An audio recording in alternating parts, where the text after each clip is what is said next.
பழைய 500 மற்றும் 1000 ரூபாய் நோட்டுகளை பிற வங்கி வாடிக்கையாளர்கள் இன்று மாற்ற முடியாது என்று அறிவிக்கப்பட்டுள்ள நிலையில் மூத்த குடிமகன்களுக்கு மட்டும் இதிலிருந்து விதிவிலக்கு அளிக்கப்பட்டுள்ளது. இதுகுறித்து சென்னை ராயபுரத்தில் உள்ள ஒரு வங்கியிலிருந்து கூடுதல் தகவல்களை தர எமது செய்தியாளர் பாலாஜி நேரலையில் காத்திருக்கிறார். பாலாஜி, நீங்கள் தற்போது எந்த வங்கி முன்பு உள்ளீர்கள்? அங்கு நிலைமை எவ்வாறு இருக்கிறது? வணக்கம் அனிதா. தற்போது நான் இருக்கக்கூடிய பகுதி சென்னை TH ரோடில் இருக்கக்கூடிய இந்தியன் வங்கி மற்றும் இந்தியன் ஓவர்சீஸ் வங்கி ஆகிய இரண்டு வங்கிகள் இந்த பகுதியில் இருக்குது.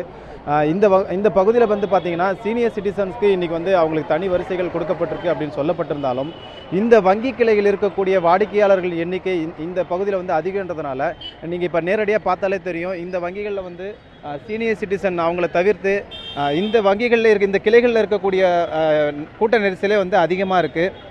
அதே மாதிரி சீனியர் சிட்டிசன்ஸுங்களோட எண்ணிக்கை குறைவாகத்தான் இருக்குது. பொதுவாகவே இங்கே இந்த பகுதியில் இருக்கக்கூடிய கூட்டங்கள் பார்த்திங்கன்னா இங்கே இருக்கக்கூடிய இந்த வங்கி கிளைகள் இருக்கக்கூடியவர்களுடைய ஒரு கஸ்டமர்ஸ் தான் இங்கே இருக்கிறாங்க. சீனியர் சிட்டிசன் பார்த்திங்கன்னா ரொம்ப ரொம்ப குறைவாக தான் இருக்கிறாங்க.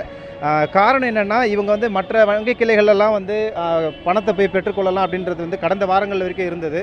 ஆனால் தற்பொழுது ரிசர்வ் பேங்க் நேற்று அறிவித்த அறிவிப்பின்படி இந்த குறிப்பிட்ட வங்கி இருக்கக்கூடிய அந்தந்த வங்கிகளில் மட்டும்தான் பணம் எடுக்க முடியும்னு சொல்லியிருந்தாங்க. ப்ளஸ் சீனியர் சிட்டிசன்களுக்கு மட்டும் அதில் விதிவிலக்கு கொடுக்கப்பட்டிருந்தது. அதன் அடிப்படையில் இந்த சீனியர் சிட்டிசன்கள் இந்த பகுதியில் இருக்காங்களான்னு பார்த்தீங்கன்னா மிக மிக குறைவாகத்தான் இருக்காங்க. அதிகப்படியாக பார்த்தீங்கன்னா இங்கே இருக்கக்கூடிய, அதாவது இந்த கிளையில் வங்கிகள் கணக்குகள் வைத்திருக்கக்கூடிய பொதுமக்களின் எண்ணிக்கை மட்டும்தான் இங்கே அதிகமாக இருக்குது. அனிதா, பாலாஜி, உங்கள் தகவல்களுக்கு நன்றி.